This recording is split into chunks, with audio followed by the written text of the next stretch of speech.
8 points d'écart. Et oui, vous l'avez certainement compris. 8 points d'écart entre le Real et le Barça en ce moment. Donc, on a largement pris la première place en attendant que le Real puisse disputer son match demain contre Villarreal. Espérons juste qu'ils vont se casser la gueule. En tout cas, c'était un excellent match. Vraiment un excellent match.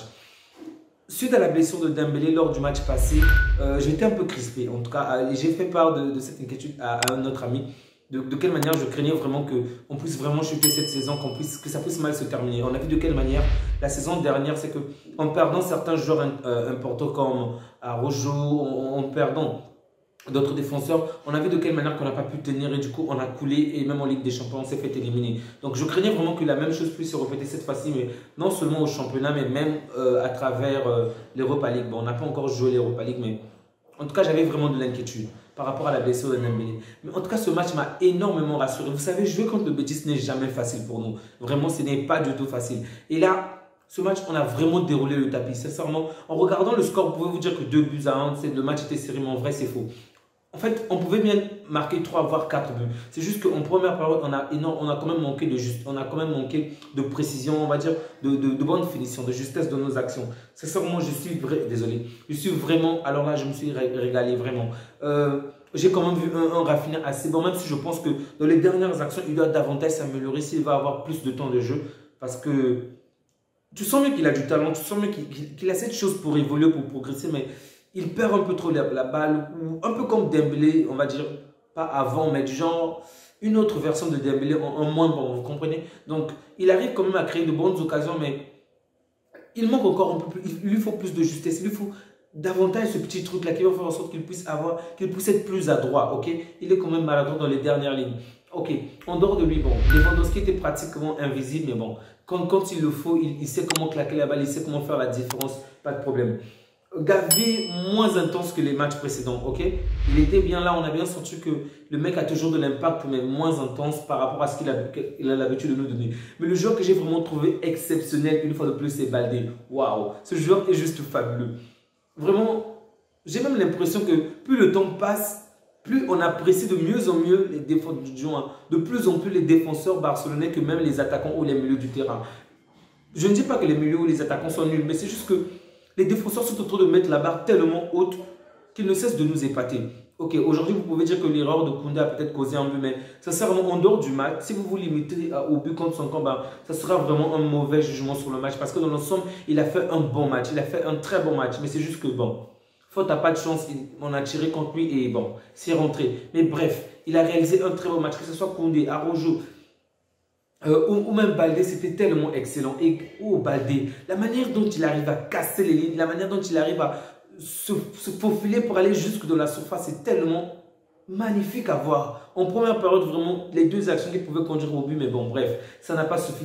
Vraiment, cette équipe me fait davantage plaisir. Et j'espère que même en Europa League, même en Europe, on va montrer la même image, ok?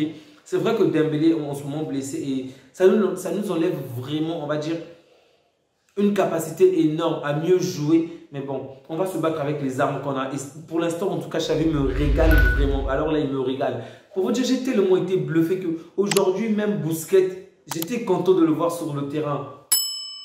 Je sais, c'est bizarre. J'étais content de voir Busquets sur le terrain parce qu'il a réalisé de très bonnes choses. Vraiment, c'est tellement à féliciter. Vraiment, des jolis dribbles, la simplicité comme d'habitude. En fait, particulièrement en deuxième période, on a montré vraiment de quelle manière on peut vraiment faire mal à notre adversaire. Et la moindre action fait mal. Et il faut voir de quelle manière on remonte. Okay? Dès qu'on perd la balle, on est tout droit. On fonce directement sur l'adversaire. La moindre action, la moindre balle, excusez-moi, la moindre seconde que l'adversaire retient la balle, on est tout le temps sur lui. Donc cette manière de vraiment pousser, faire le nécessaire, faire le pressing en haut du terrain, ça nous empêche vraiment d'être tout le temps mis en danger avec la balle dans notre camp. C'est vraiment excellent. Même si je pense que lors de nos jeux de passe, vraiment, il y a quand même des choses encore à revoir parce que on arrive à dominer, on arrive à marcher sur l'adversaire, mais les passes qu'on se fait dans notre surface ou devant notre camp, ça nous met quelquefois en danger. On a vu de quelle manière on devrait donner un but à l'adversaire facilement. Donc, de très bonnes choses à voir, de très bonnes choses qui sont en train de se passer petit à petit. C'est ça, moi, je n'ai pas grand chose à dire par rapport à ce match. J'espère juste qu'on va progresser ainsi. Bon, vous avez certainement remarqué que je n'ai vraiment pas parlé de Ter Stegen parce qu'il n'a pas vraiment été mis à l'épreuve aujourd'hui, ok? Même le but contre son camp, il ne pouvait rien, il était de l'autre côté, donc c'est mort. Il ne pouvait absolument rien faire. Aujourd'hui, il a à peine eu, je crois, 2 ou 3 actions.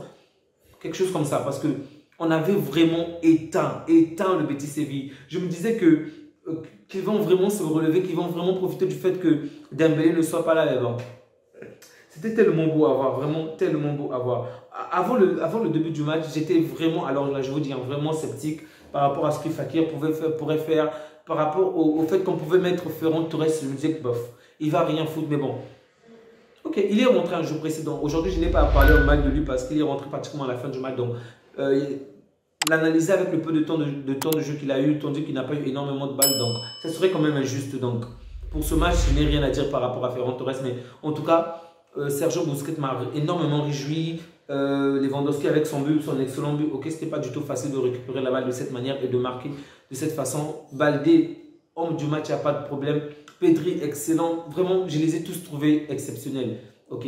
Toutefois, comme j'ai dit, de la même manière que je l'ai dit avec Ferran Torres, donc je vais garder la même retenue pour Kessié, pour Ansu Fati, qui n'ont pas eu énormément de temps de jeu. Bon, Ansu Fati a eu un tout petit peu plus que les autres, je crois bien. Il a essayé de se démarquer, mais bon, je pense que ce n'est pas suffisant. Il faut plus de temps pour pouvoir les évaluer.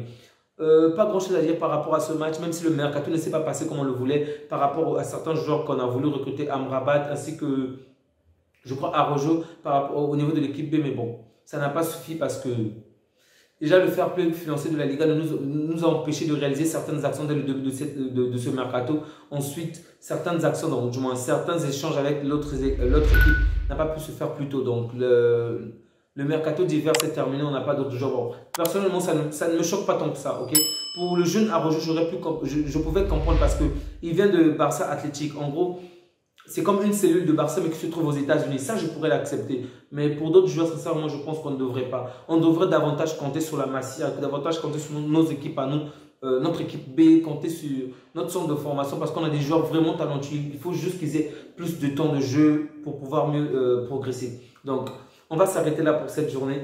Vraiment, je suis satisfait. Si le Real ne gagne pas demain, cette semaine sera juste excellente, exceptionnelle même. À bientôt, prenez bien soin de vous.